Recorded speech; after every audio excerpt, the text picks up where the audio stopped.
Count. What's up? We got Ross Hawley, baseball forward, New Balance. So do you match your watch strap to your hat every day or what? That's a fact, baby. No, actually, I don't. I don't. You know what? I will say this though. I like. Oh, your I got ring all too. Look at these. your ring. I got all these different colors, Mm-hmm.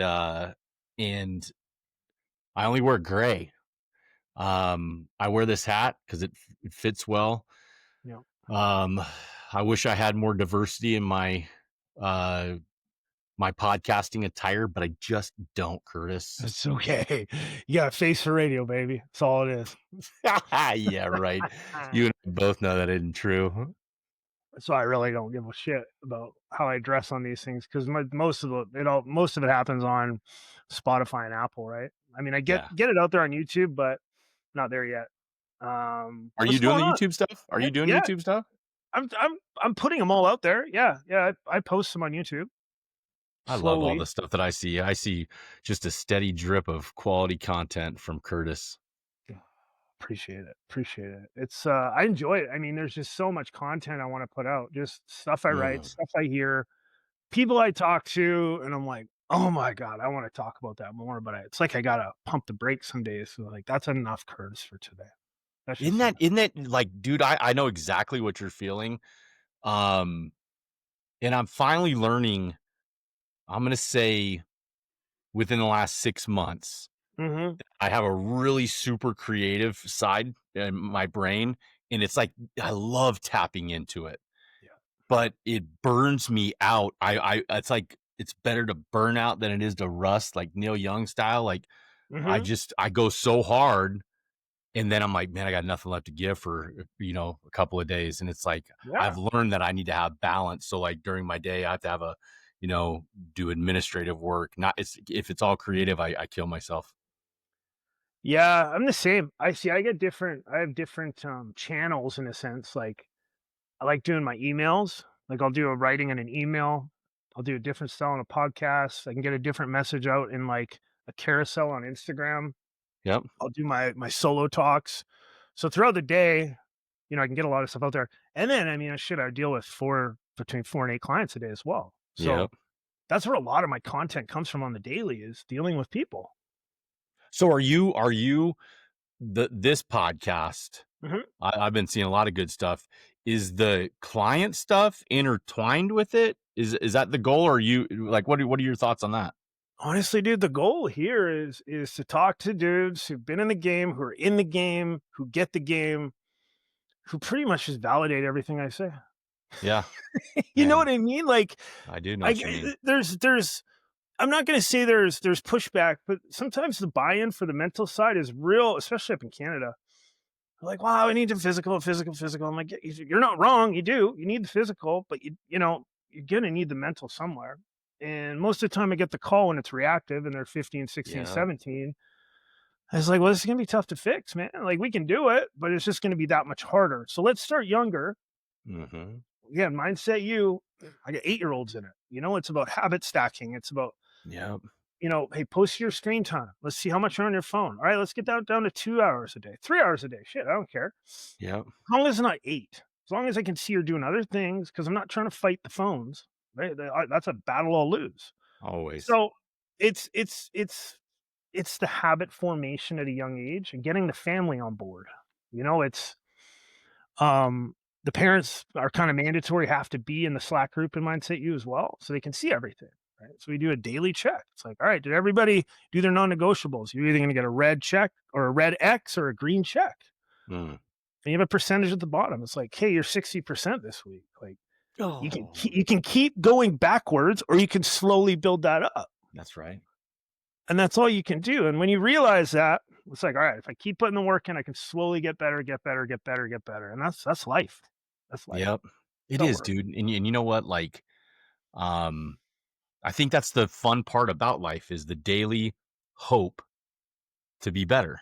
The daily hope to be better. The daily hope to, hey, maybe figure something out that's a little more efficient. Maybe think of things a little bit differently. It's a constant learning process, dude, and I'm addicted to it. Yeah. I mean, it's funny you say hope because I had a client saying, "Well, I hope this." And I said, "Well, hope's not a goddamn plan. All right, let's make a plan. You can hope for anything you want. You can hope Santa Claus comes. Like He I is don't care coming. about hope. Like, He is coming. well, not for everybody, but how about we just make a plan instead and let's execute it? Yep. Okay, you can hope you have a great day, or you can set a bunch of things that you know are going to stack to make your day great. Yes. And that's I it's like, as I always reference Chase in this one. It's simple, but simple isn't easy. No, it's not. But it's real straightforward shit. Real And straightforward. and you know what? Simple. You don't realize the older you get, you don't realize truly how simple the formula is. And the complexity or the hard part is executing the discipline and the commitment and the um achieving, right? And you achieve by checking tasks daily and good habits. Because it's easy to like have that hope, easy to say, hey, I want to do this, I want to do that. But really the hard part is remembering, like for me, it's boy, if I don't have it written down and I Mhm. don't have the plan, what I just feel like a little dandelion blowing in the wind because you're like, man, what um I lose focus so easily because I of the lack of attention to detail Yeah. that if I don't pay attention to the details, man, I'm screwed. What's the noise? The noise will get you. Yeah, And that when you can learn from a young age to cancel out the noise, you're gonna be just fine as an adult. Because as you grow, as you're a teenager, as you're a young adult, the noise is what gets you. It's your buddies, it's the parties, it's the social media. It's all the noise that you're attracted to because you don't have that plan. And when you have that plan and we can cancel out that noise, dude, checking your daily boxes becomes the best part of your day. that's It's right. like I get really excited Yeah, after I go to the man. gym at 4 a.m. Like I'm on, I got a goal of going to the gym at 4 a.m. for 100 days in a row, right? Psycho. I'm only on like day 7 right now, but it's fine. I just got over pneumonia, but I'm like, you know what? I always had these little things to be like, oh, my kids, or I went to bed late. It's like, wow, Yeah, you know what? Let's just do it. Let's just do it. yeah. You know what? I'm making a commitment. I'll make the commitment on your podcast. Um, I want my commitment with my faith to All be right. better than it ever has been because I need to be challenged to um I want to know God more. Well, And what and I gets in don't the way? Let me ask you right away. What gets in the way of that right now? distractions. Okay, what gets in the way? Not having a plan, like what you said. And it's like you have an idea, oh hey, I need to focus on God more. And I'm just using that as an example right now, but if there's not a applicable, workable action plan, Mhm. you're throwing stuff up against the wall. And I'm like, okay, so if I say I want to be more connected and I want to be if I'm not trying to be a better person. I'm trying to know him better.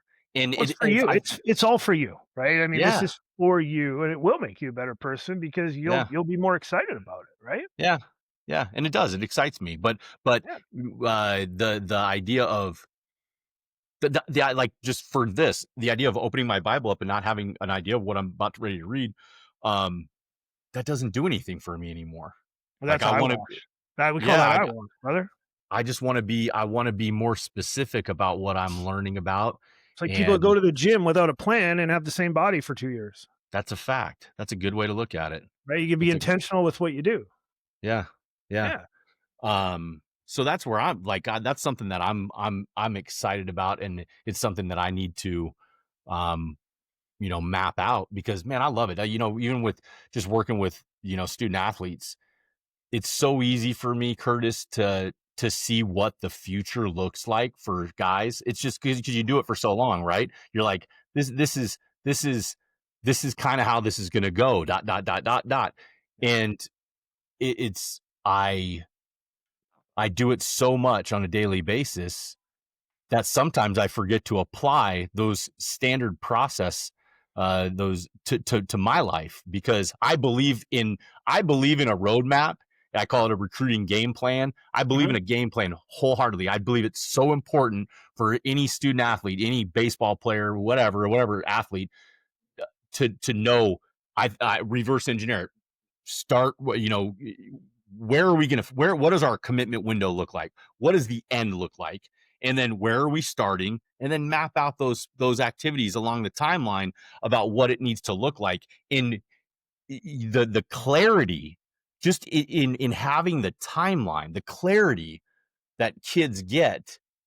It's game changing stuff, it's life changing stuff because you realize, man, you could apply this to whatever you want to do.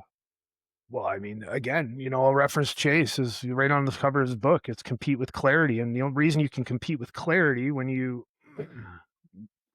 adopt the theory of that book is that you have a plan. You actually have a plan. You know what you're Yes. going up there to do up the plate. So I tell love tell Chase Lamb, by the way. That dude he's a special guy, and that book is awesome. I love that book. he's a dork. In He's a case you hear that. giant dork. Walk me through, not Chase, you're cool. Okay, so we got you on here. You're a podcast guy. That's how Yeah. we met. Yep. I didn't even know you were a recruiting guy. Um, Let's not how's call it? me a recruiting guy. Let's just call me a a helper. Yeah, okay, whatever, recruiting guy. um, what was I gonna say? Oh yeah, I was gonna ask, how is your podcast going? Like subscriber wise, monetizing wise, like you've been working your ass off at that thing. Yeah. Um, Started monetizing it a few months back. Um, don't quite it was never like truly Curtis, the podcast, I didn't ever intend to make money with it. It was done with an intent to I just felt like I was having so many valuable conversations, and I felt like it was important to put those valuable conversations out there, right? Yeah, And so to be honest with you, how's it going? It's going amazingly because my network has never been bigger. yeah, The relationships that I'm engaging in are just it's I feel so lucky, and it's lucky because I feel connected with people. I feel dialed in. I feel like I'm helping. I feel like people are helping me, and I feel like it's community. So how's yeah. the podcast going, man? It's going amazingly. From a monetization perspective, yeah, we got some things coming down, Cool. partnerships and all that stuff. But the thing that I want to take away with baseball forward is the whole goal with baseball forward, my business partner and I, Jim Schwanke, was it's elevating the next generation, and truly in what we do in our daily tasks with the game of baseball, it's moving the game forward. And I feel like that podcast accomplishes that. Such a cool platform to be able to have an idea for yourself. Like again, that's why I started doing my podcast again. Was like, Mm. I just kind of sit here and talk to myself all day about mental performance. Like, why don't I Yep. talk to all these dudes I know? And it's, Yep. and it's shoot, it's from 8 years old to pro ball, right? It's all over the place, but it's a simple, it's a simple conversation. It's the same thing. Um, You know what? so Let me what? say something. Let me say something about that real quick. Like, I think what Well, I've we got really, a podcast host here. He likes to talk. yeah, I do, man. I'm a pro. Hey, Yeah, but what I want to say is this is like, and I would include you in this mix is like, um, I think baseball guys are notorious for having it's pissing contests. It's always egos and how big is this and who's righter than right and I'm righter than mhm, you. And what I've realized through this is no, like I want to be friends. I want to be allies. I want to hear what you have to say, but I want us to do this in harmony. And it's crazy that I watch it is so much fun to watch walls falling down on these hard men that you think, you know, they wouldn't be like that, and they are. And it's just like, I think most baseball guys want to be good people, and they Yeah, want to help, and they want to coach, and they want to help the next generation. And you just gotta ask them to, you gotta put it out there for them. So, yeah. yeah, man, And it's been once fun. you're bang on, once you start really talking to dudes, potentially if you think they got an opinion about something, God, you realize we're all just the same. We're all just a bunch of, knucklehead ball players that That's love the right. game, wanna help, and just really, we just really wanna help. We wanna see development go right. That's right. That matters. It matters that, um, like to me, it matters. There's a respect for the game, a respect for the guys that came before you, your Mhm, coaches, your teammates, your opponents, the umpires. Um, I would love to see. Um, I love to watch the game. Like I have so much reverence for the game of baseball, the history of it, mhm. and I love watching younger guys come up, get it like that. I'm like, okay, that's gonna be fun to watch in the coming years because it's bigger than them and they get it. Mhm. Well, okay, so what else do you do? Recruiting guy. What's Yeah, the, well, I mean, obviously, I've seen your website. What's the website? yeah, baseballforward.com. That's the So recruiting? no, the recruit is collegerecruitprep.com. Okay. Now, Walk me yeah, okay, go ahead, sorry. what I will tell you is we're going to be merging sites. So I'm going to take all of that content and we're going to merge it into baseball forward. So collegerecruitprep.com, the premise of it is um, helping student athletes. And really what it's turned into is just baseball players. I mean, I I was rarely, gonna say, it's, you're it's working with baseball. soccer No, players or no? no.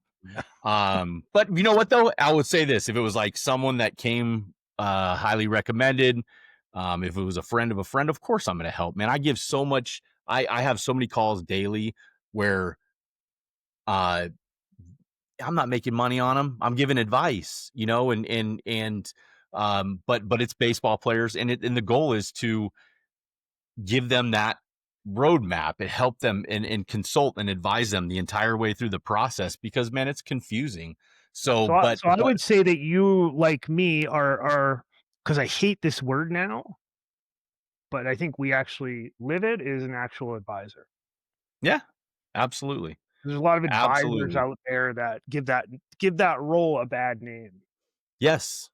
And it's yes to that 100%. And it makes you almost why I'm so excited about baseball forward is it's more than just recruiting. It's going to be all Mhm, baseball stuff and but recruiting is a piece of it that you can't deny and there's a right way to do it. And man, you're so right, dude. Hey, I got on before I got on this podcast, I saw a post and I just am like it was just fear mongering. mhm, Uh start now, start now. I mean, hey, you wouldn't be surprised, but to the listeners, man, I get the probably the number one question I get asked is when do I need to start? mhm. And they're shocked to hear when I tell them not now, like what it's too early. And even these 27s right now, the juniors, I'm like they're not going to make a decision on you until November through February of your senior year. So pump the brakes. Like take your time to map things out. Now, if you're an elite D1 guy, when everybody knows it, yeah, you were fielding calls on August 1st, and Mhm, everybody kind of knows that. But what I'm really liking about the game of baseball, the college game, is it's getting like the game as a whole is pumping the brakes, and they're saying no. We're gonna make the players. The game is getting older. We're not gonna make these kids commit when they're in fifth grade anymore. Like we're done with that crap. But like let them commit. Like seriously, and you're like, what are we doing? yeah, Uh, but there's no rush to get these kids and I feel like some kids at least some of the ones that I work with they're buying in, they understand, but you really got to put that in front of them and say you got to put the finish line in front of them and you got to say what does that from a time perspective, like yep, what is my ETA November through February, this is typically. So if we can calm that initial nerve of oh crap what do I do, well no, you got a lot of time. mhm. Let's my big thing is focus on relationships. It's get to know people, get to know who you are, because most kids that are going through this process, Curtis, and you know this, man, they don't even know themselves. They don't have a clue, man. They don't even know what they had for lunch today. So and then you ask them, what are you gonna major in? I don't know. Uh, uh, hey, how far away do you want to be from? I don't know. And that's totally fine, but you got to challenge them, and you got to start asking questions. Let them start forming opinions, because it is a fun journey Mhm. when it's mapped out, like you say. Yep. Yeah. No, it is. It's, I can imagine that, in that advisory role, it's fun for you as it is fun for me because you have so many contacts and so many connections that, Mm. say a kid gives you a list of schools and be like, "Oh, sweet. I know that guy. I know this guy. I know this guy." Oh, it's Like so I nice. had a kid last week. He's like, "Man, I think my number one target school, my dream school is going to be University of Hawaii." I was like, "Oh, sick. Maybe I'll get Rich Hill on the podcast next week." So I emailed him. He's like, "Yeah, I'll come on, sure." I'm like, That's "Okay, cool." huge, dude. So now we can See? talk about what are you looking for? What's the process? Yep. So you can educate these kids based Yep. on the experience we have without them having to go try to find out. That's exactly why when I initially started podcasting, it was with a group on Facebook called Showcasing College Baseball. Mhm. But I ran a podcast for them, and it was literally about talking to college coaches and asking them and going straight to the horse's mouth and saying, how does this work? I mean, I know how it works, but nobody cares what I think. I'm not a coach. So get them to say what they know and educate, because I think most kids, they go into this scared because they don't know. And once they know, they're not scared anymore. And it makes it Yeah, much more pleasant. yeah.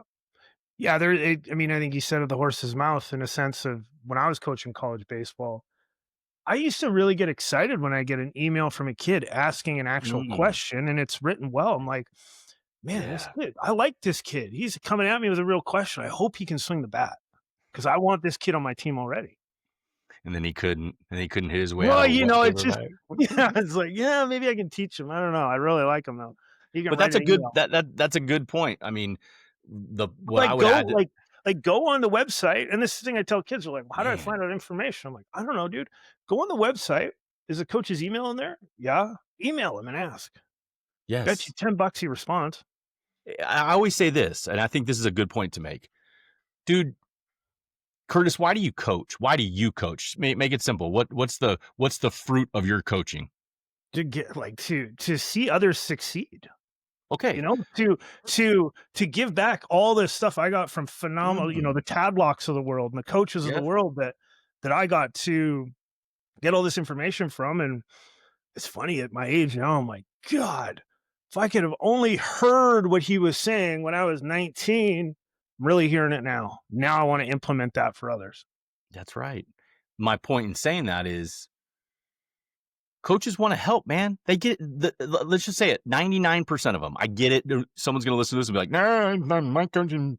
No, the majority of coaches, they get into Mhm, coaching because they want to help. And like there's nothing like I loved playing, but when I was playing, you couldn't have told me. I was like, "There's no way." Coaching is way more satisfying to me than playing was, and mhm. it's because I love watching people be successful, and I love watching the light bulb go on. You love that. So my point in saying that is college coaches are like that. They want to help. So you're telling me Tim Corbin once told me, name drop. Tim Corbin once Name told me, drop. he said, ask questions like, I want to help you. I can't help you if you don't ask me what questions you have, and we'll Mhm, do our best. But like, ask, hey, do you think I'm a good fit here? If not, what would your recommendation be? And I'll say this with the advisor piece, something that I have really leaned on in the last couple of years is, man, I don't go to college coaches with guys.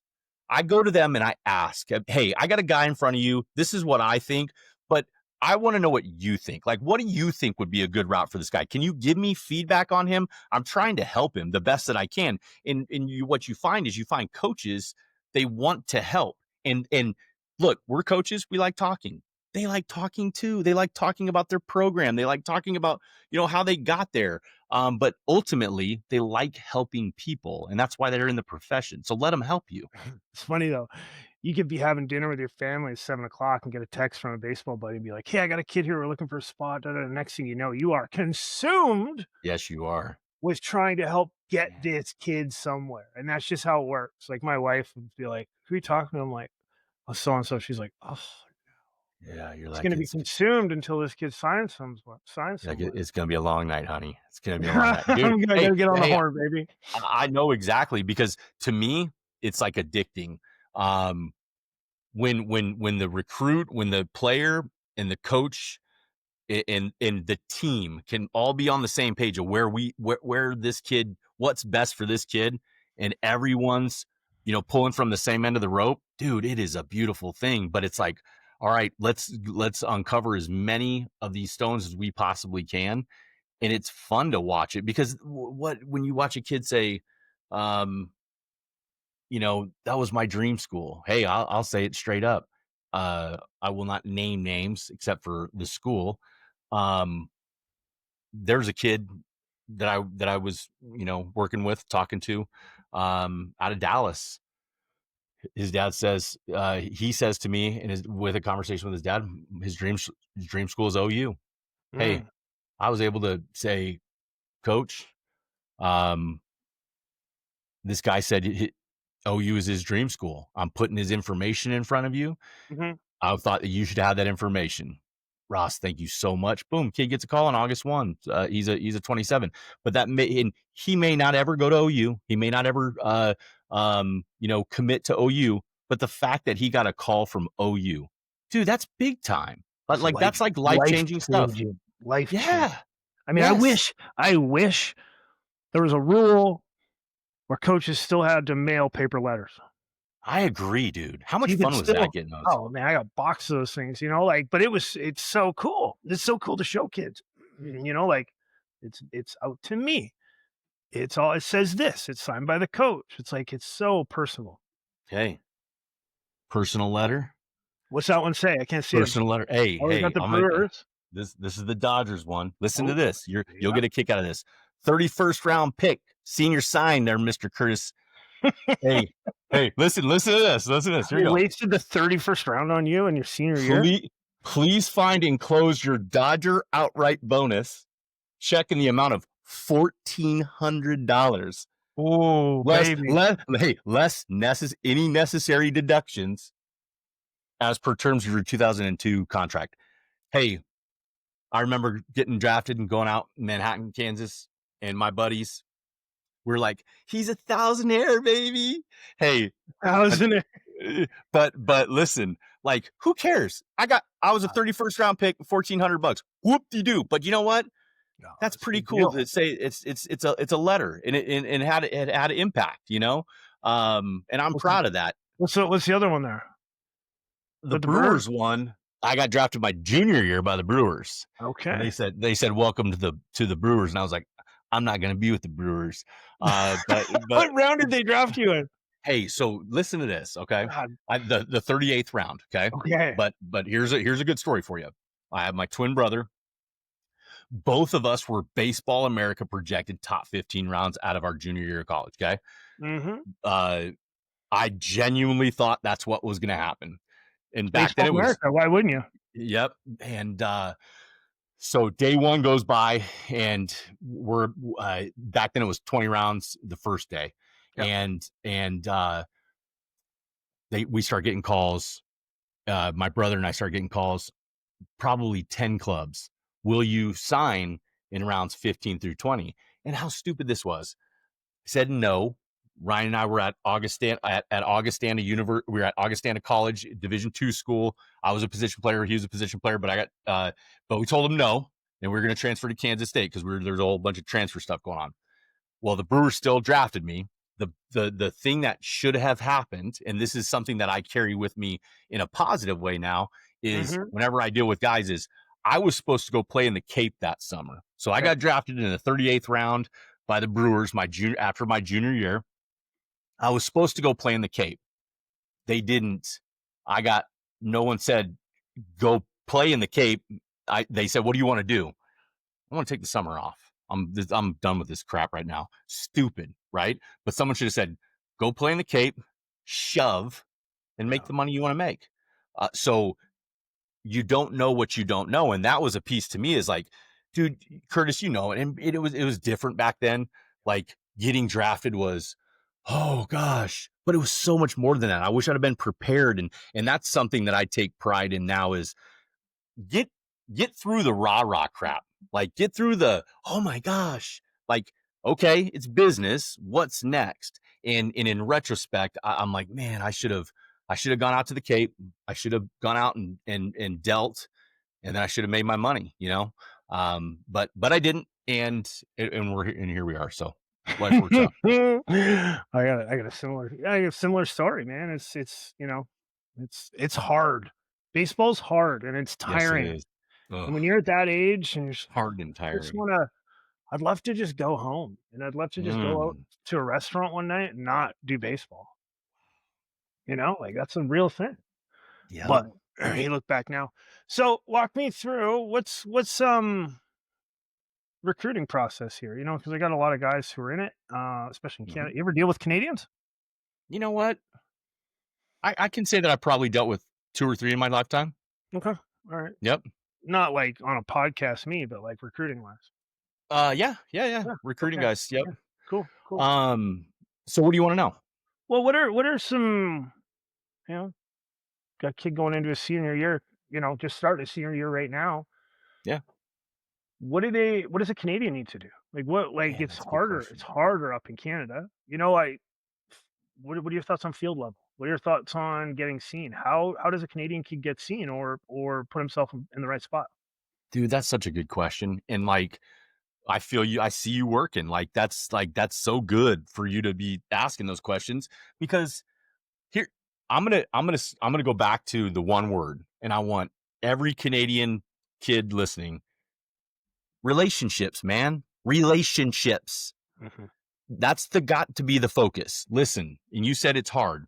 I couldn't tell you what the gory details are, and I know that I trust you when you say it's harder. It is, but no, like that's not the focus. The focus is the same. So the high level of what I would tell any kid is I would say you got to look at it like the job search process. Number one, you got to put your resume together. You got to know your qualifications. You got to know who you are as an athlete, who you are as a student, who you are socially, personally.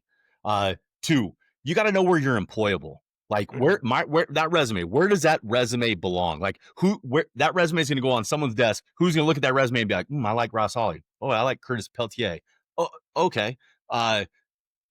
One, resume. Two, you gotta identify where you're employable, your target list of schools, and then three, you got to get to the interview. I mean, you can't get the job unless you get the interview.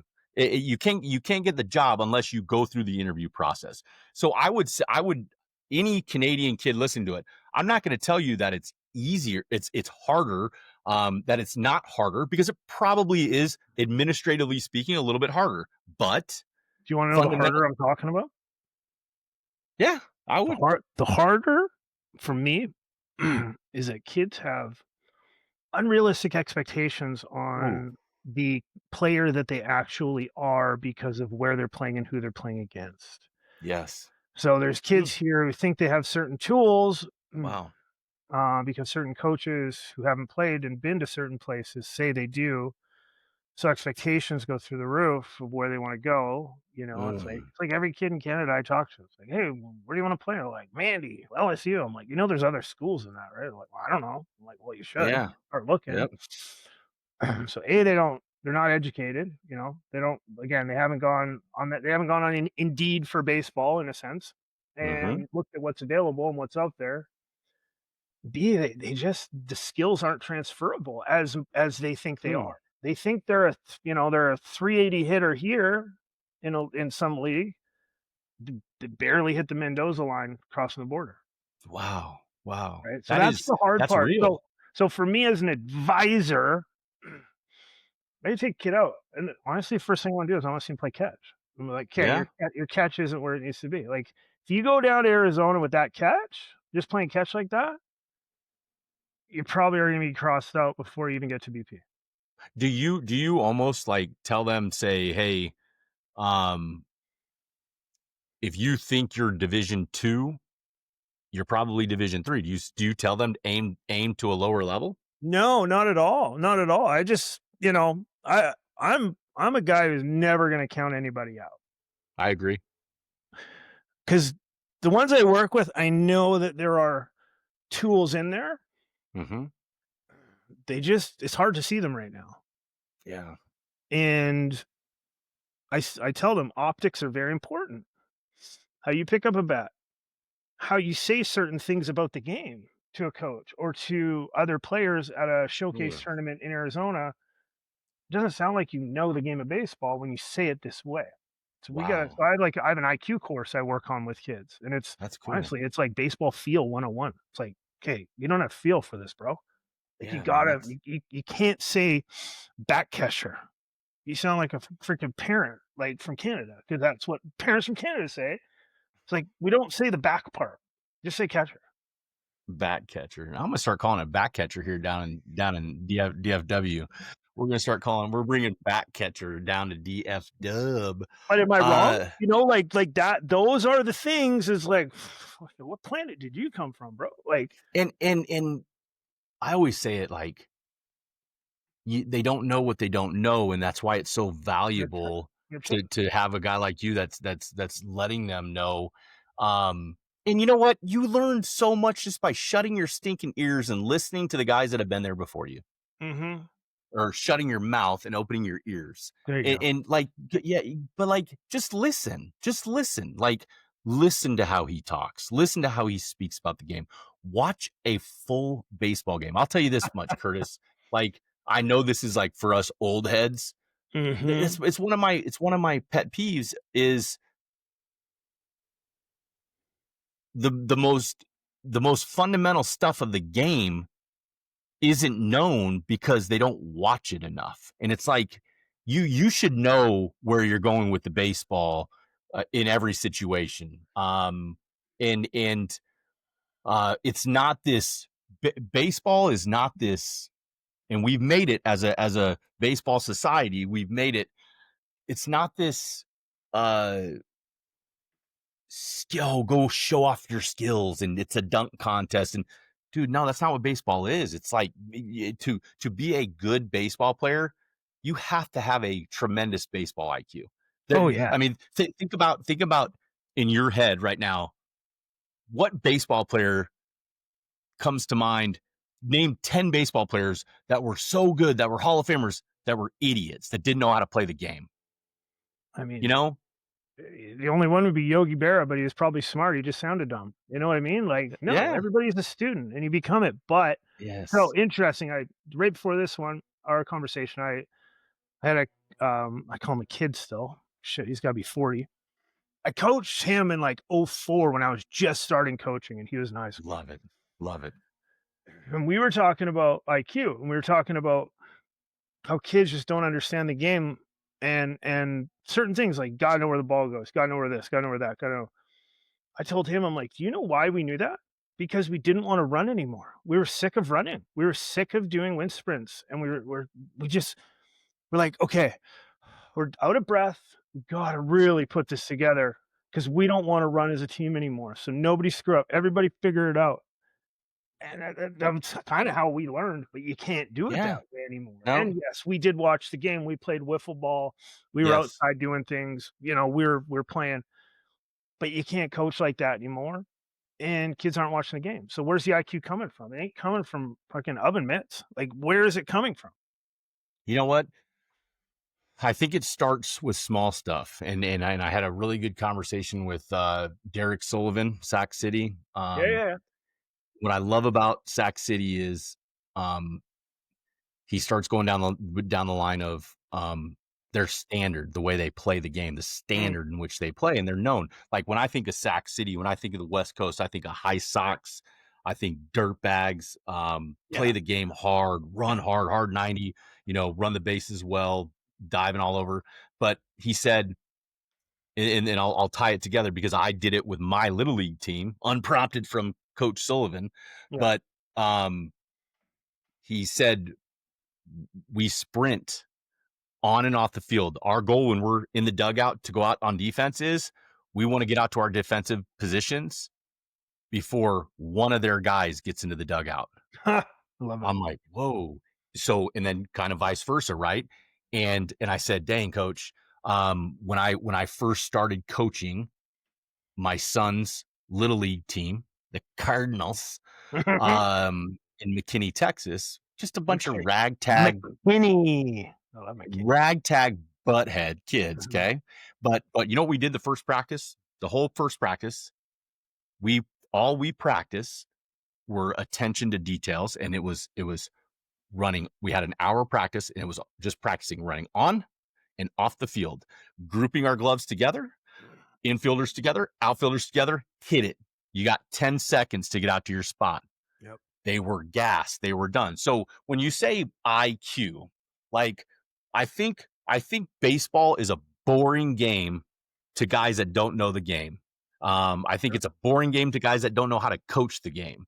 And and I know this, when you give kids like that, like the task of what we did, we won half those games that year, uh, because we just did little things. We sprinted. We don't take a knee when the pitcher's warming up.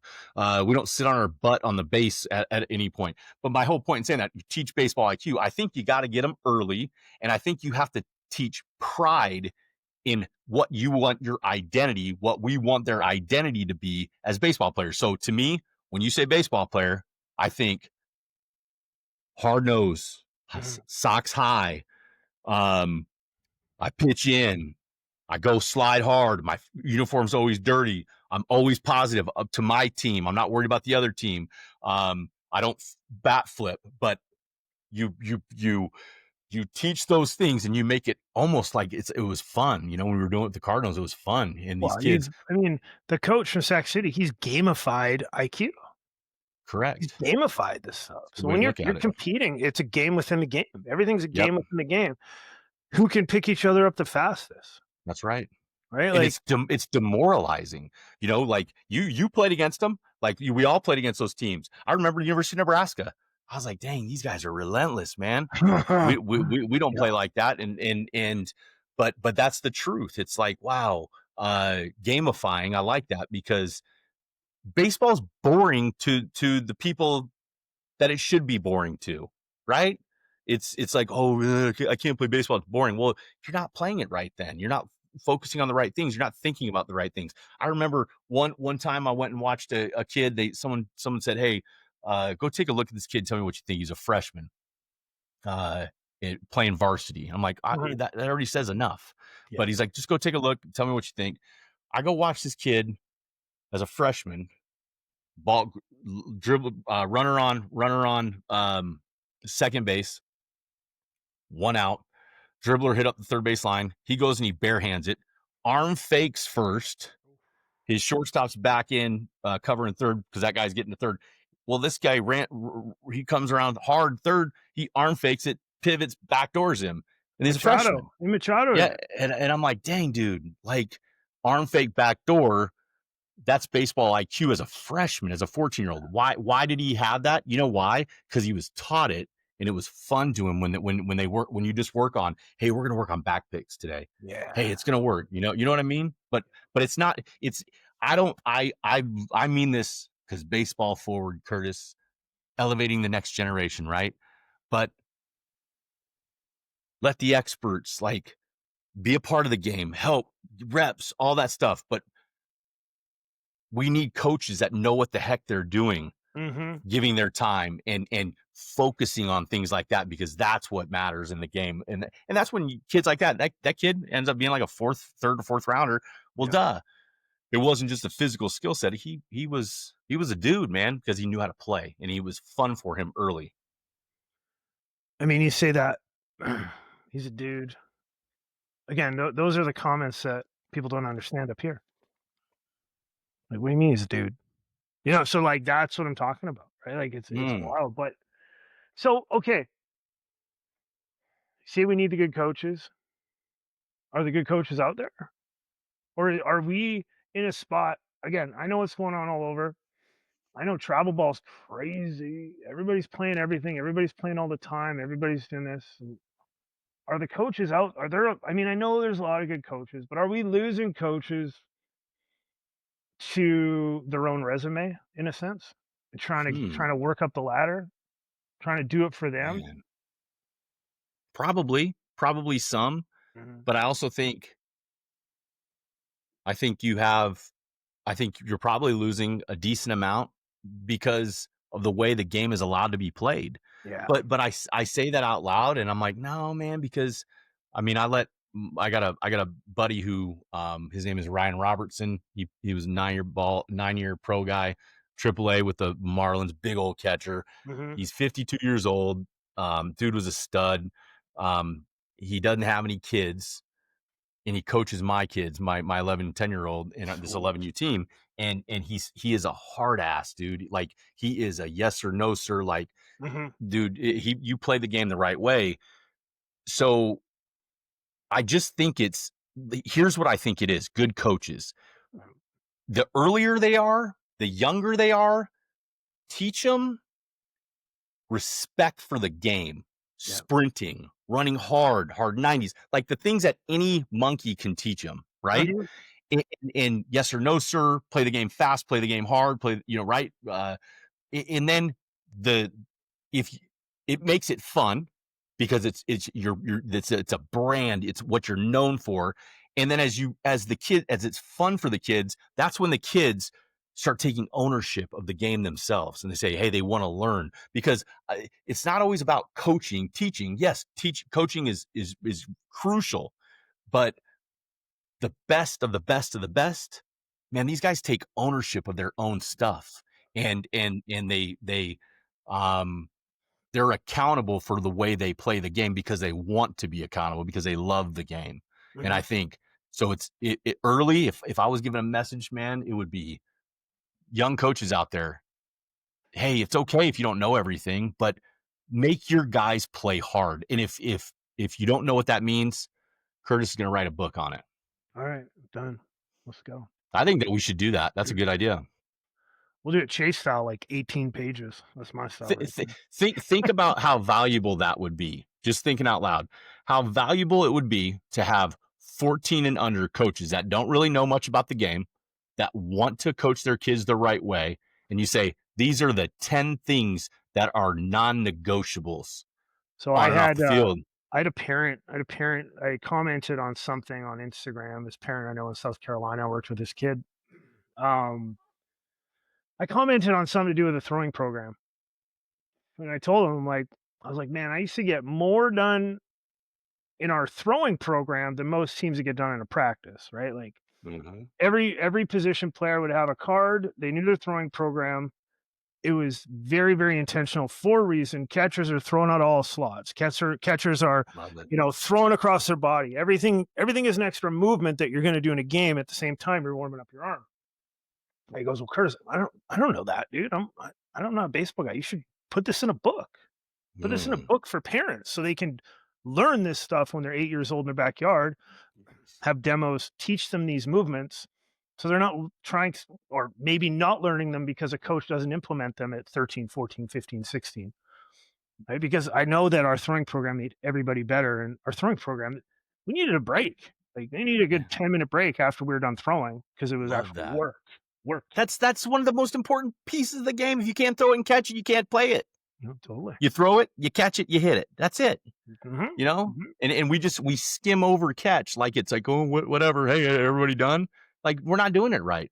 But I really do believe that if you focus on playing the game hard, young, it teaches an intensity to the kids Yeah. that makes the game more fun. And when the game is more fun, then the exploration and the discovery in their own mind starts to go off and they say, hey, what can I become with this game? When you're in the recruiting world, we're gonna wrap it up here soon, but I got 1 or 2 more questions here. Yeah, The recruiting piece, is there any talk of mental performance, of mindset? Do you go over any of that with the kids you work with? all the time. Tell And me about it. um I don't give them specific, like, what they should do, because I think there's a lot of things out there, Well, yours being it's one. not cookie cutter either, right? Everybody's got their N own shit to no, deal with. that's right, but I guess the way I say it is this, what are you doing for your mental preparation? Gotcha. Okay, what does that mean, Ross? Well, you throw and you do bullpens, and I'm just speaking in general terms, Uh-huh. as a pitcher. You go to the cages as a hitter. You take ground balls as a fielder. But baseball is 90% mental, and we're preparing for it 1%, 2%, 3%. So my challenge to them is I don't know what you just said is beautiful. It's not cookie cutter. I don't know what that looks like to everybody, but I know this. I know that there's a form of meditation, there's a form of slowing your mind down reading, there's a form of learning, there's a form of breathing, there's there's there's not one way to do it, Mhm. but you've got to prepare yourself mentally as much as you do physically. And I genuinely believe that, because when you get to a certain point, I am a testament to that. I was not prepared mentally, Curtis. No, no, same. And when the lights came on Yeah. late in my career, Mhm. hey, I was like, this no. But I'm telling you, I was not mentally prepared. It was physical, physical, physical, physical, physical. Oh, run, run, run, run, throw, throw, throw, throw, throw. Slow down. Slow down. Get your mind right. Get your soul right. Like, So there, that you hit the nail on the head there. Because I'm a mental performance coach. I really want to get rid of the mental part though, because what I hmm, work on players with a lot is emotional and spiritual as well. yes, Like there's the four dude, I pillars, love that. the four pillars to our found, that are we build our foundation on four pillars: physical, mental, emotional, spiritual, and we have to have those buckets all full. And Say those again. as men, ball players, we're taught the physical, we're taught the mental. And what I mean by that is physical. It's like dogfight. Let's go. Physical, physical, mental. Be tougher. Come on. Don't let that affect you. It's like, okay, mental, mental. But now Yes. our emotional's taking a hit. And how do we deal with the emotional? Well, we don't have anything spiritual in our life that's bigger than us either. So the baseball is everything. And we don't know how to express our emotions. So we bottle it up. We bottle it up. We bottle it up. Mm, We have nothing. And as men, we're mentally strong, so we keep it in. And we just keep lifting because 'cause we're physical. You see the cycle I'm going with here? yep. Yeah, I'll tell. eventually you end up in rehab. Well, and I was gonna say, hey, you drink, call it what Yeah, it is. You yeah, drink, you smoke, you do all the unhealthy things. mhm, Hey, and you know what? Guilty. I can say this: the most miserable I've been in my life uh, was at the tail end of my career, because I didn't have a grip on my faith, yeah, and I was muscling through everything, making it all my problem, mhm, and not really knowing how to cope, yeah, and not really knowing what was a good habit, what was a bad habit, what was I running from, what was I, um, because you want to say, hey, fight or flight. I in retrospect, I flight. It was flight for me, because I just wanted to be done. I just wanted to be out of there, right? And that's not healthy. For me, it wasn't healthy. And I just know this: the more connected I am to my faith, my Savior, Jesus Christ, the better my life is. And that's something that I wish that I would have, because when I was playing, man, I was like, dude, Jesus doesn't want to hear about my problems. He doesn't care about Ross being able to locate 95 on the black. Uh, Ooh, hey, I didn't believe he cared about that stuff, and no, he does. but he cares But about your you well-being. gotta be up 98, 99 for Jesus for God to really care about that shit, He's like, right? "Russ, you're only a Yeah, 31st dude, rounder." the triple digits now, bro. I'm busy. Come on. He's like, "Yeah, you're only a 31st rounder. Hey, bud, you only signed." But my whole point in saying that is like for anyone listening to it, like it's okay to admit that you're hurt. Well, It's we weren't okay. we didn't have those outlets, Ross. Like No, I we told didn't. I was talking to a kid. Well, I said again, I call him a kid. He's 26, 4 years at UC Santa Barbara. I coached him in Mm, summer ball. He's like, in 2018, he went down as a freshman, and there was no talk of mental performance. There was no talk yeah. of mindset. There was no talk of mental health. So I'm like, well, imagine what it was like in Sherman, Texas in 1998. It was, Hey, think about this. here's your mental health. It's a harder fungo. In my second year in pro ball, I started in first year. I started in rookie. I got promoted to low A in 10 days. After 10 days in rookie, I was the first guy that was promoted out of my draft class. It was kind of cool, right? I say these things now because I missed all of the cues because I was so gooed up in my own head, and I go to spring training. Um, and after 2 weeks, 3 weeks, I pack up and I'm done. And I drive from Georgia up back home. And I remember Roger McDowell, who was my pitching coach. He said, "Ross, just take a month off and go to Vero and chill." And that was his way of saying, go get like mental help, go chill. And I'm like, I don't know what that means. Yeah. I don't know. And my whole point in saying that is it's okay to it's okay to feel scared and anxious and nervous. What most people do, but you want to be, if you feel that stuff, don't deny it because it'll flare up later in your life. Handle it and figure out how to handle it in a healthy manner, um, because you owe it to yourself. You owe it to yourself I look back at my career and I'm just like, I can't believe the things I worried about then. Yeah. The my one of my favorite lyrics. I remember driving through Atlanta, Georgia, on a bus one a.m. in the morning, and I heard Tom Petty, "Keep crawling back to you. Most things Yeah. I worry about never Yeah. happen You anyway." you love Tom Petty. I love it. Yeah. Dude, and I heard that lyric, and I wanted that lyric to matter so much, and I Mhm. couldn't believe the lyric, and I kept telling myself, "Most things I worry about never happen anyway. Come on, and later in my life, I'm like, "It's the truth, dude. Like, what were you so worried about?" Most But things I it worry about never happen anyway. I mean, most yeah, things I just worry about never you just happen keep anyway. saying that. If you're listening, just keep saying that in your head and going, "Oh, Yep. you're right. What am I worrying about?" And it's, hey, I heard it in church on Sunday yesterday. They literally were saying, I can't remember what verse it is, but uh, why are you worried about tomorrow? Today has its own troubles. Mhm. Be present. Yeah. Like today's the only thing that matters. Today's the only thing that's guaranteed. And when you're young and you're dumb, you think, I thought I was the only one that ever went through it. What a Mhm. waste of what a waste of what an irrational, illogical way to handle what I handled, But I'm glad I went through it because I feel like I've absolutely been able to help, guys going through similar things, and you can just see it, man. They're in their eyes, they're hurt, they're broke, they want relief, and I'm thankful that Relief, I can give it to them sometimes. release, all of it. You know what I mean? That's I'll give my mindset you a little plug here in a sense, but that's exactly what we do. Is we explore.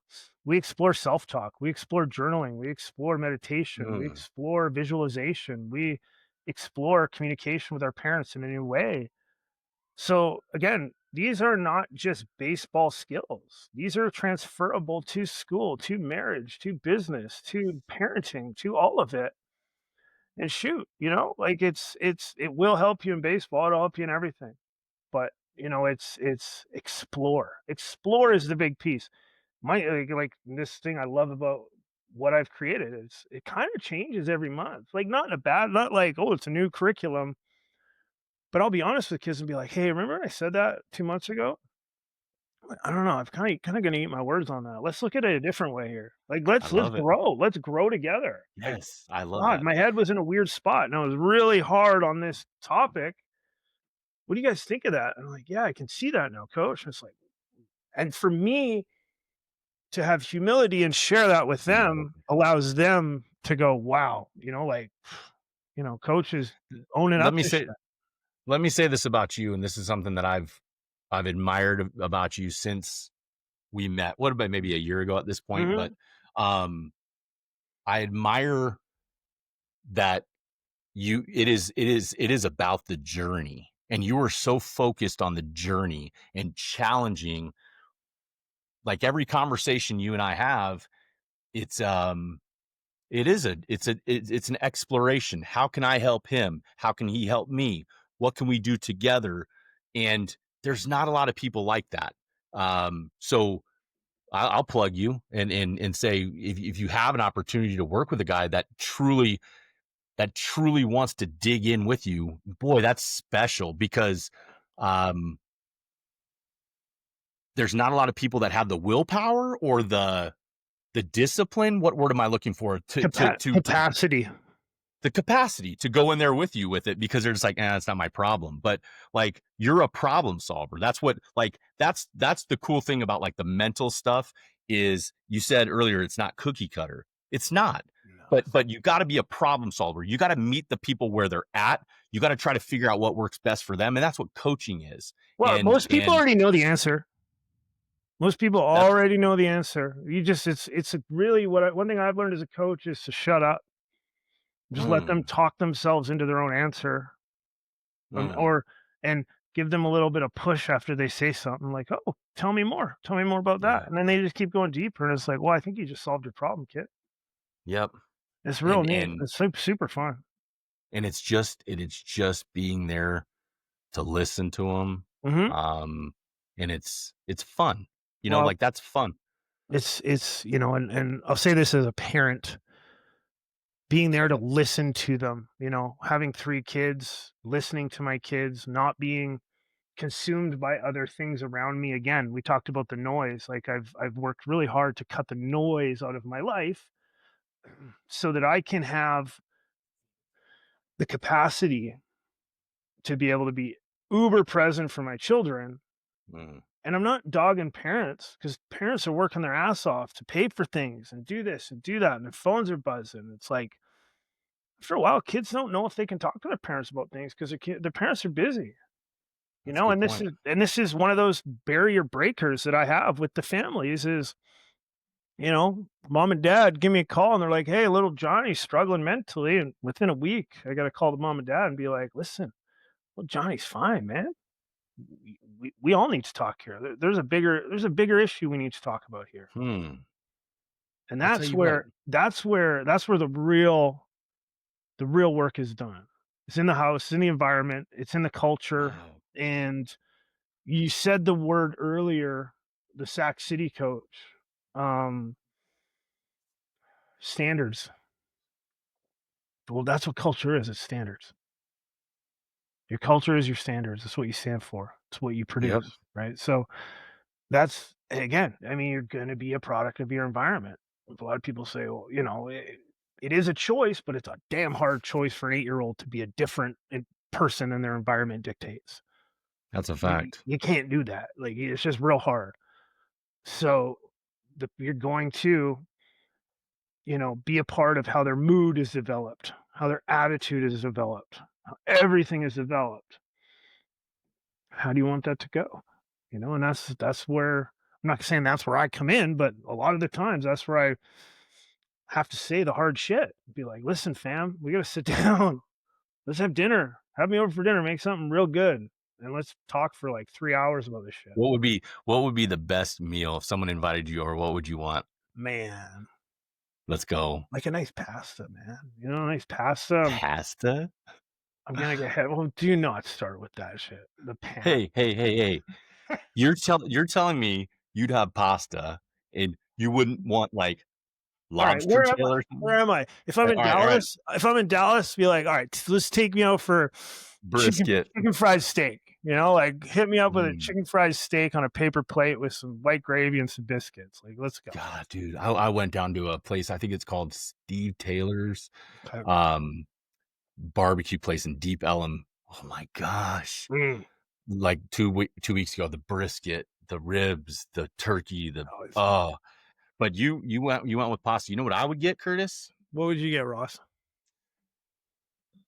You know what I'm gonna do? I'm gonna if I was going over to someone's house, I would hope for like a boy, I would hope for like a steak or something.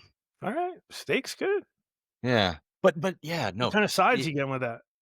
I'm gonna go with maybe a baked potato, um, Mm. maybe some Mhm. some some fritas, Some maybe like a salad or something. All But right. Yeah, yeah, man, you know what? a nice pasta. All right. I like a nice Pasta. pasta So what's because what's you know what's in what? the what's in the It's gonna keep pasta? me in the chair, huh? What? Yeah, see, it's just too much for me, man. Like, it just sits in my gut, Yeah, and you I'm gotta like, get on the "Oh my treadmill, gosh." bro. Let's go. Come on. Oh, dude, I've been getting after it. Hey, if I don't walk every morning, I'm goo. Yeah. All right. I hear you. Yeah, You gotta move. You yeah, gotta move. But yeah, no, we sit down, we go through stuff, we talk. We talk. I try to talk for the kid. I know the kid. I know what the kid's saying. I know what the kid's feeling. yep. There's just a part of me I can tell. Like I've been around this for so long. I have a good idea of I can generally outline what the kid is fearing, thinking, hoping for, etc. And that there's no plan and that they're as much as the parents feel they're supporting, it's not about the batting gloves or the gear. It's about a different kind of support, Hmm. right? And usually it's a kind of support that the kid doesn't even know he needs. You know what I think it's as simple as this is, um, not having your phone, uh, in your hand in the morning before they go to school, and not having your phone in your hand after 7 o'clock, whatever it is, because I am guilty of it. Like ring, ring, ring, and you're just like, what am I doing here? I'm with them. I want to be present. I think just being in their presence and being what they want, doing what they want to do, talking about what they want to talk about. Man, that matters. Of course it Yeah. does. I think families just get, I, I'd like to say in our house we have good feel on it, on the I call it the main floor. We got all the kids running around. You got the oldest kid, we got my wife, we got myself. We're busy. Phones are on the counter. But if I gotta do something, I'm like, "Hey, babe, I gotta go take a call here. I'm gonna go downstairs. Yep. I'm gonna excuse myself. Dad, where you going?" It's like, "Hey, I just gotta take a call. I'll be right back. Like, just chill out, all right? We got stuff Daddy to do." doesn't love you anymore. But I'm not just constantly like, "Dad, watch." Like, "Yeah, great. That's awesome." Because Oh, dude, the kids are bidding for your attention at that point. they are. They're like, They "Hey, are. me, me, me, me," right? And when you don't validate that, you start to lose them. Yeah, you're right. And um, it's not that hard. Like, just put it down and pay attention. Yeah, man. How was your day? Yeah. Good, Tell me good, more. good. How was school? Bad. Why? I Yeah. don't know. I'm like, okay, cool, man. Cool. Why was it good? Yeah. I don't Yeah. know. Yeah. Oh, look, we're kind of turning into a couple psychologists now. I love it. Man. You kind of are at this point in the coaching career, though. But Yeah, you do.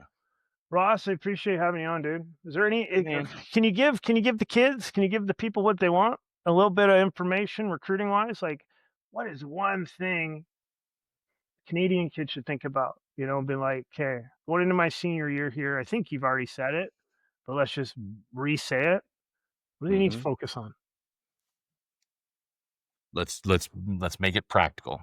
Yeah. Let's put a resume together. What is a resume? It's just I'm not talking like a physical resume. It can be if you want it to be, but it is, um, put a Twitter profile together. Height, weight, position, your summer team, Curtis, you can link my Twitter, and they'll be able to see it. But Mhm, good Twitter, use Twitter for the resume. mhm. Then then go find 10 schools that you think you would be a good fit for. Don't do it on your own. Ask for outside help. Don't ask your parents. Ask Curtis, ask your coach, ask, hey, I want to put a list of 10 schools. So number one, we're putting our Twitter profile together. X. Number two, we're gonna go find the programs that we think would be a good fit. Let's do this. Let's do 10 to 15 programs.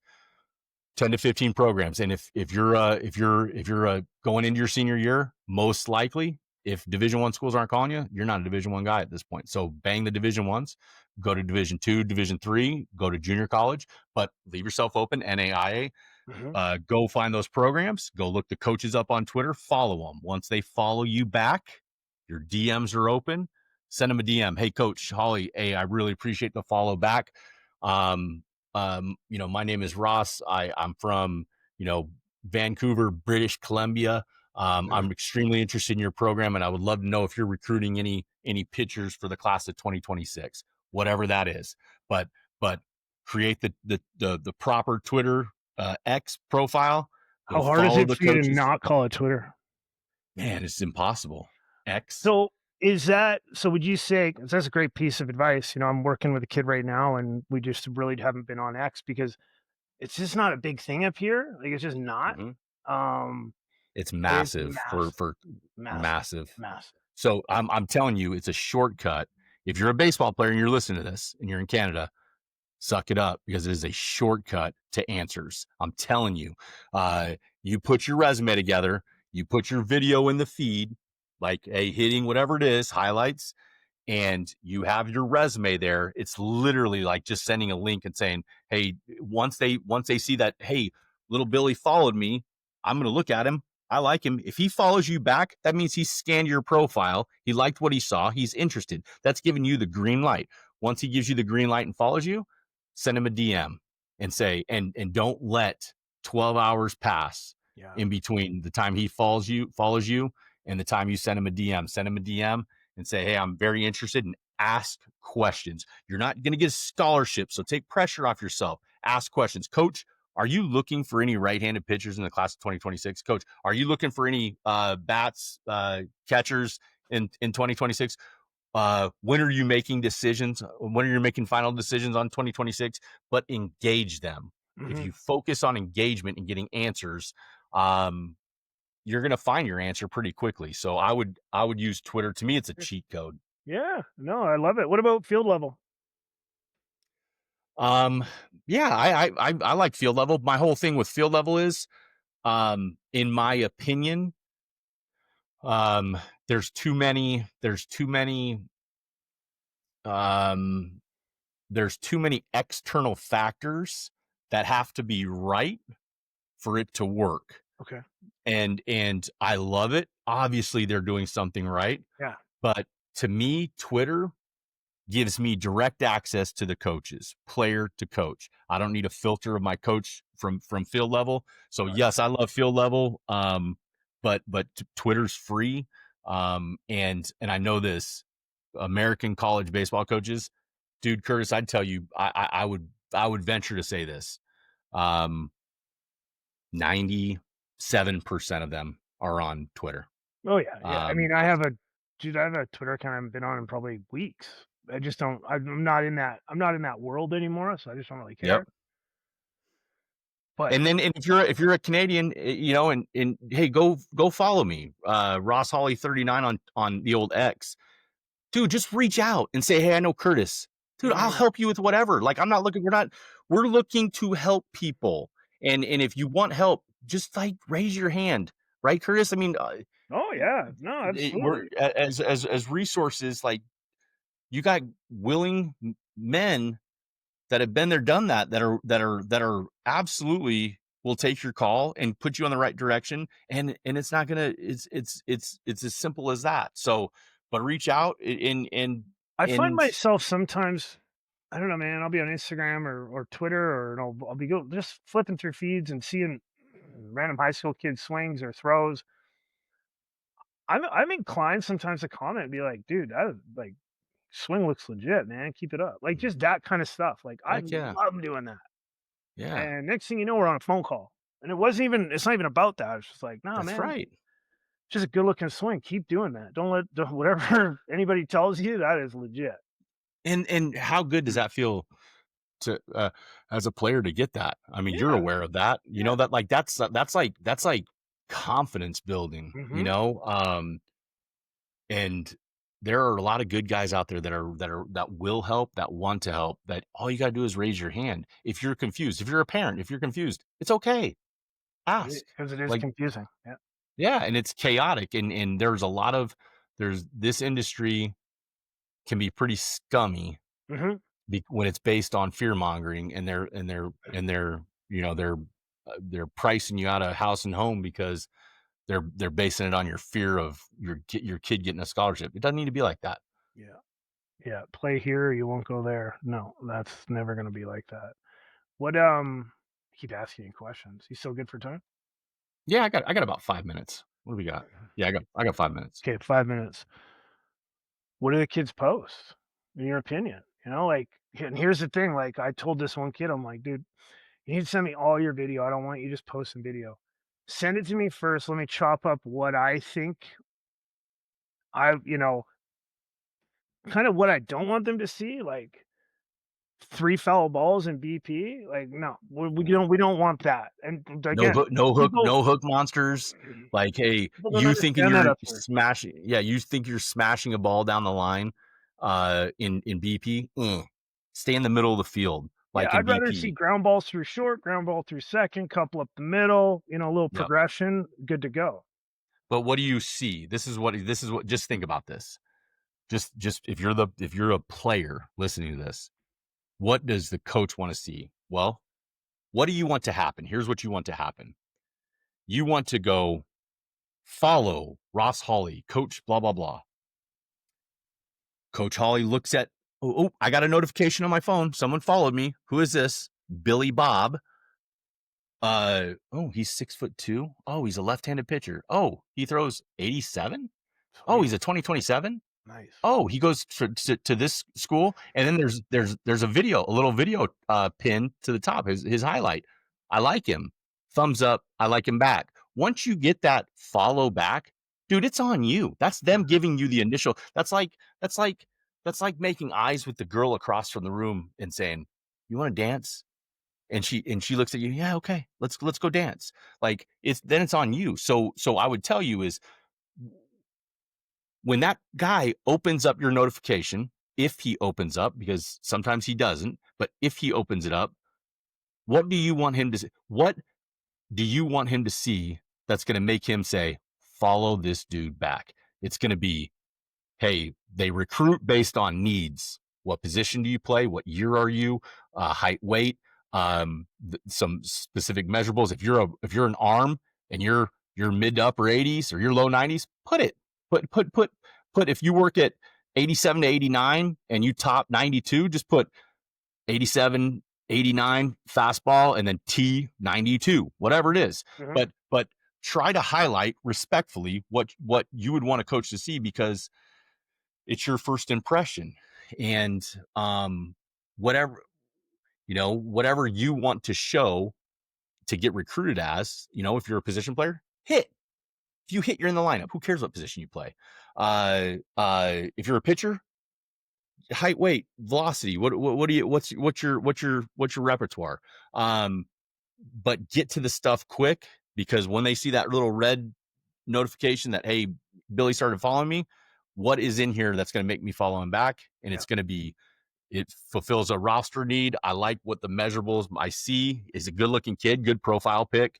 And then some video, some video in the trend. And here, Some raw video. We don't need music behind it. We don't need mumble rap yes, on it. Yeah. no, No. no, no. And here's what I'll say too is I've had to tell quite a few kids in the last 2 weeks, stop reposting and retweeting and liking all your stupid little friends stuff. Oh, Because dude, if I'm a totally. coach, I've said this before. I'm like, you just promoted your buddy who's gonna take a spot away from you. well done. Well done. So you're so stop doing that. Like, you can be the best friend, go do that on Instagram and Mhm, go send them a text. But your Twitter profile is your resume. And then I'm gonna also say this, Curtis. This is a big one. I said it to a kid today who, in my opinion, will end up being a Division I guy probably after a year or so in junior college. mhm. But um, they said, mom and dad said, "Hey, we what take a look at his Twitter. What do you recommend?" The dude's following 1.1 thousand people, and he had 200 something followers. I'm like, just think about this. If I'm Kansas State and I go look at Billy Bob's profile, and Billy Bob is following Nebraska, KU, Wichita State, and none of those schools are following him back, why would I follow him? So you want to make sure that your followers are greater than your following. Like, I want to have more followers than I do following, because I don't care what it is, call it what it is. It's optics, but it makes you look important. Optics are a big part of recruiting, dude. That's it. But I'll throw this. This is another little trick of the trade. Um, hey, put it in cycles. Put Mhm. it in cycles. And when what I do with the cycle is, I do this. If I say, if we have 30 schools, 10 dream schools, 10 realistic schools, 10 fallback schools. Um, I'll cycle those out through a week, maybe two, and I'll say, all right, on Monday, I'm gonna follow group. I'm gonna go. Let's say we have 30 schools. Let's say there's 5 groups of 6. On Monday, I'm gonna go follow group schools 1 through 6. On Wednesday, I'm gonna go follow schools 7 through what's the math, Curtis? 7 through 12. 7 through 12. Okay. But if I'm not just following the new group 2, if group 1 didn't follow me back, whoever did not follow me back on Monday, I'm unfollowing them. Take it away. Because you don't want to get caught if that coach looks and he's not following you. Hey, they pay attention to those things. So Mhm. give it a 24, 48 hour rule of, if you follow them and they don't follow you back within 48 hours, bang them, man, because it gives you another chance to raise your hand and poke them again. Hmm. Right. I like And then you just keep cycling through. Um, and eventually you will make headway. Um, but optics are everything. And it's like, hey, you got to fulfill a need. You got to look the part. Um, and a lot of it is just, a lot of it is, you would say this, it's not luck, it's work, yeah. but a lot of it's luck. Well, you create your own luck, Yeah, yeah. and you create your own luck by Being doing relentless. these activities Yeah, and being consistent with your behaviors. Because if you're constantly doing this Twitter stuff the way that we're talking about it, you're going to get results. It's like 100% sure. yeah. You just Amazing. got to do it.